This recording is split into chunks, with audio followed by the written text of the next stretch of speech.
Байцгаана уу эрхэм хөндөд үзэгчдээ. Дэлгэр сайхан зун айлчлан ирж, үндэсний бахархал болсон Монгол төрийн наадам маань ойртсоор байна. Бид та бүхэндээ зориулаад наадмын талаарх танин мэдэхгүй мэдээлэл, зочдын сонирхолтой яриаг цуврал нэвтрүүлэг болгон хүргэхэд бэлдсэн байгаа билээ. Анхныхаа дугаараар бид та бүхэндээ наадам бидэнд хизээ өвлөгдөж ирсэн талаарх сонирхолтой мэдээллийг хүргэхэд бэлдсэн. Нэгэн сонирхолтой мэдээллийг хүргэхэд төрийн их наадам маань манай эртний өмнөх 1-2 дугаар зуун буюу хөннөө гүрний үед бидэнд өвлөгдөн ирсэн гэсэн түүхийн их сурвалжид тэмдэглэн үлдсэн байна.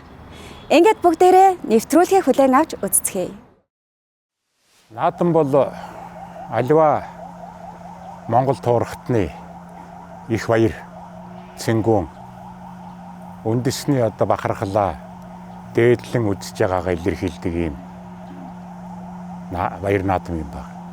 Тэгэхээр монголчуудын энэ наадан цэнгийнх ёс хэдийн үеэс холбоотой вэ гэд үзэхээр ер нь монголчууд анх төр тулсаа байгуулсан хүний үеийн түүхтэй холбож ярих нь их байдаг. Учир нь манай өмнөд төршийн түүхчдийн судар түүхэндээ бичилж үлдээсэн уг сурвалж дотор монголчууд бол их дэлгэр цагт их том баяр наадам үүсгэж хөгжилдөн зэнгэлдэлгээ гэдгийг бичиж үлдээсэн.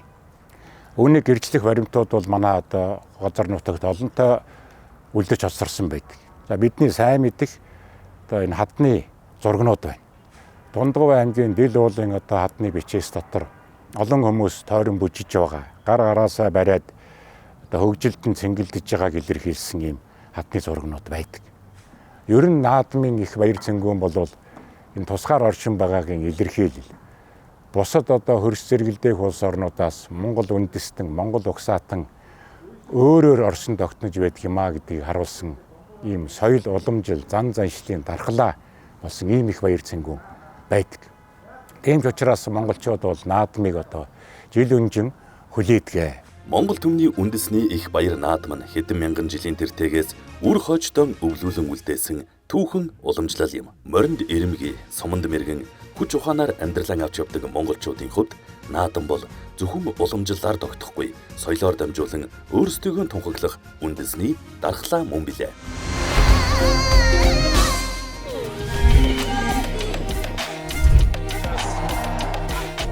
Хөгжил дэвшилтэй хөл зэрэгцсэн Монгол түмэн сайхан наадаарай. Сайн Electronics. Эртнээс уламжлагдсан ирсэн 93 наадмын дараагийн үе буюу 13 дугаар зуун их Монгол улстай холбогддог. Монголын нууц товчоонд тэмдэглэн үлдээснээр хуран сар буюу 7 дугаар сард 93 наадмыг тэмдэглэдэг байсан гэсэн сонирхолтой мэдээлэл үлдсэн байна. Ер нь монголчуудын энэ найр наадмын үндсэн шалтгаан бол ялалт, баярын их тэмдэглэлт ой байдаг л да. Монголчууд аливаа дайн тулалдаанаас ирэх, их том ав хаваараас ирэх үедээ энэ амжилтаа тэмдэглэж их баяр цэнгүүн үүсгдэг. За энэ баяр цэнгүүн маань 1206 онд их Чингис хаан Монголын нэгдсэн улсыг байгуулсан үеэс улам бүр төвлөржин хөгжсөн түүхтэй. Түүнийг илэрхийлэх нэг хол баримт бол 1220 оны үед Чингис хаан баруун зүгт хийсэн дайны амжилттай дуусгаад эргэж ирэх замдаа их баяр наадам үүсгэхэд хав тасрын хүү 9 мэргэн 350 алд буюу одоогийнхоор бол 520 м газар хол харгаж өнөө хэр хинч ивдээгүй ийм ном сумны хамгийн холын зайд харвсан амжилтыг үзүүлсэн. Түүнд нь зориулж бидний сайн мэддэг тэр Чингисийн чулууны бичиг гэж нэрлэдэг Эрмитаж татгалагдж байгаа энэ хөшөө боссон түүхтэй ш. Энэ үеэс монголчууд инх цагийн их шүтэн цагаан шүлдээ тахиж түүнийг цэнгүүлэн баярлуулах ийм үйлсэд шилжилж түүнийг тойрсон их баяр цэнгийн үүсгдэг уламжлал тогтсон. Үндсэндээ бол энэ их баяр цэнгүүн 1206 онд уялдаад ирэхээр монголчуудын хүчирхэг байдгийн илэрхийлэл их баяр. Монголчуудын бие даан тусгаар оршин байгаагийн илэрхийлэл болон хөгжиж ирсэн юм түүхтэй. Монгол наадмын үүсэл 4000 орчим жилийн түүхтэй. 1206 он буюу Тэмүүжнийг хаан ширээнд залсан үе. 20 дугаар зууны ихэнх үед Богдын Даншиг наадам. 1925 онд Ардын төрийн наадам. 1946 онд Ардын хувьсгал ялсан Ойн баяр наадам. 2003 онд үндэсний их баяр наадмын тухай хуулийг батлав. 2006 онд Ардын хувьсгалын ой, Тулгар төрийн ой, их Монгол улс байгуулагдсны ой зэрэг тодтголтой болсон байна.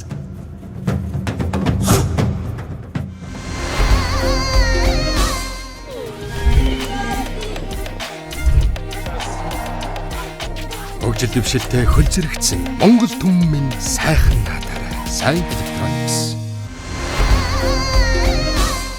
Агуу их хөннөө гурван их Монгол улсын үеэс улбаатай 93 наадам маань нилээдгүй олон удаа нэршлээ сольсон байна. Жишээ нь Даншиг наадам, Ардын төрийн наадам, Ардын засгийн наадам гэж өөрчилж ээж. Харин энэ нь түмэн олныг цэнгүүлэх үндэсний онцлогийг алдаагүй агуулмжтай нэршлээжээ. Монголчуудын их баяр наадам цэнгүүн монголчуудын бас ботрол хямралын үед ч гэсэн тасарч саарч зогсоогүй.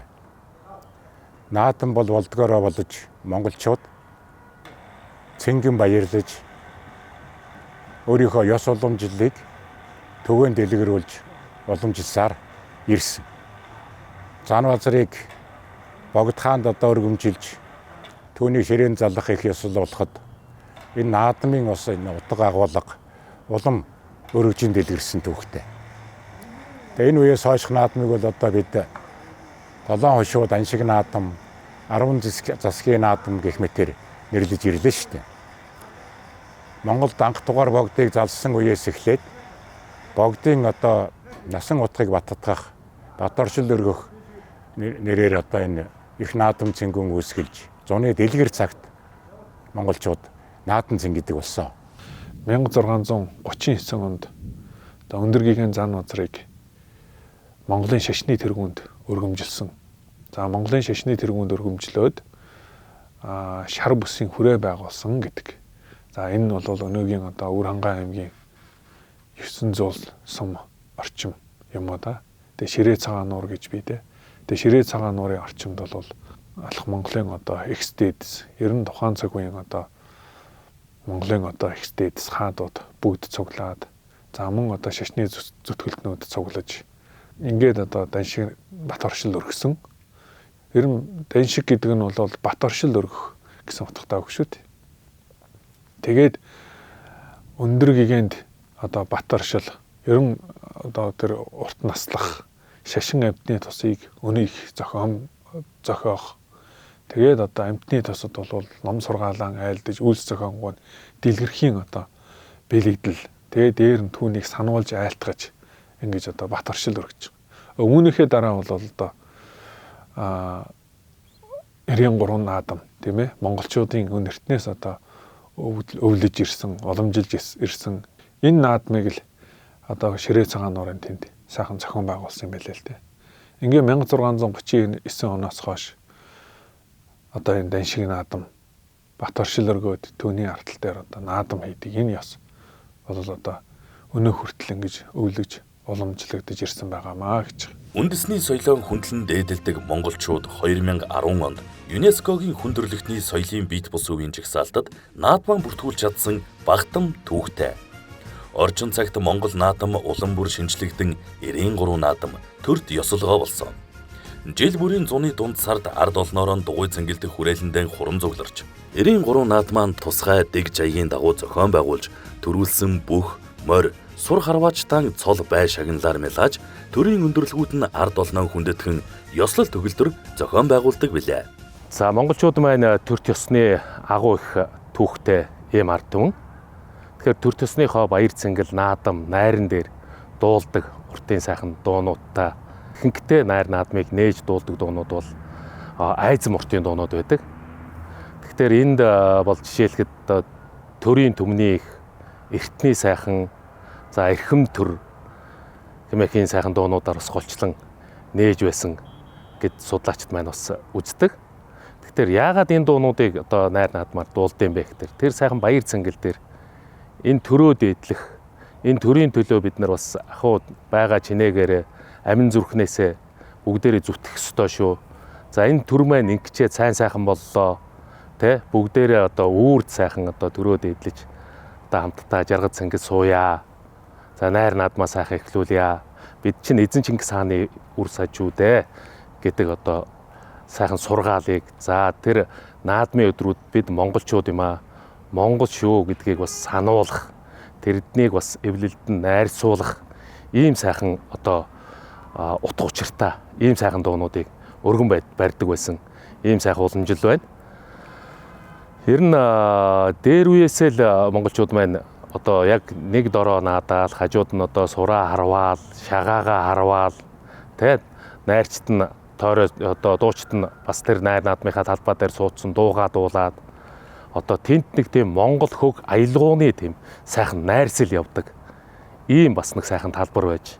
Жишээлхэд 1936 он буюу ардын үсгэлийн 15 жилийн гэж ярьж байгаа. Монгол орны өнцөг булан бүрээс одоо маш сайн дуулдаг, сайн дуучдыг уран залж авчирч тэр наадан дээр ингэж дуулуулж исэн ийм төөхүй. Жишээлхэд тэнд одоо самын гомб гэдэг юм уу, тэ хөвчийн жонон бангийн самын гомб. За тэгээд засагтааны поврон гэдэг юм уу.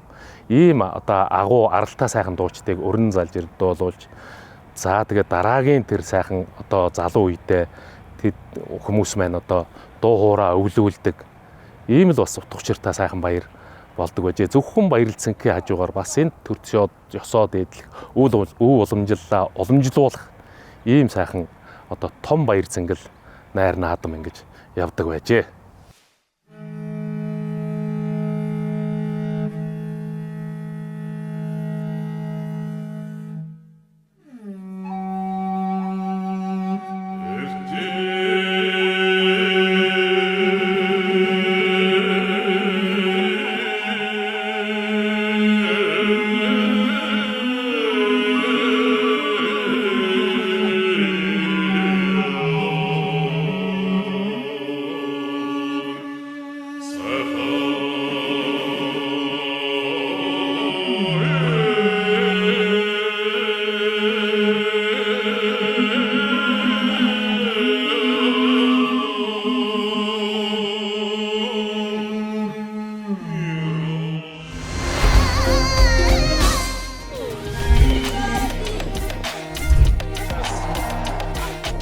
Хөгжил дэвшилтэй хөл зэрэгцсэн Монгол түмэн минь сайхан наадаарай. Сайн Electronics.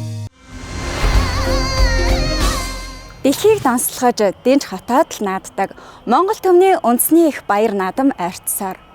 Ёс заншил өв уламжлалаа дээдлэн хүндэлдэг монголчууд бидний хувьд онцгой нэгэн өдрүүд байдаг гэлээ. Ингээд бид бүхний бэлтгэсэн наадмын тухай анхны нэвтрүүлэг маань өндөрлж байна. Дараагийн нэвтрүүлэг хүртэл түр баяртай.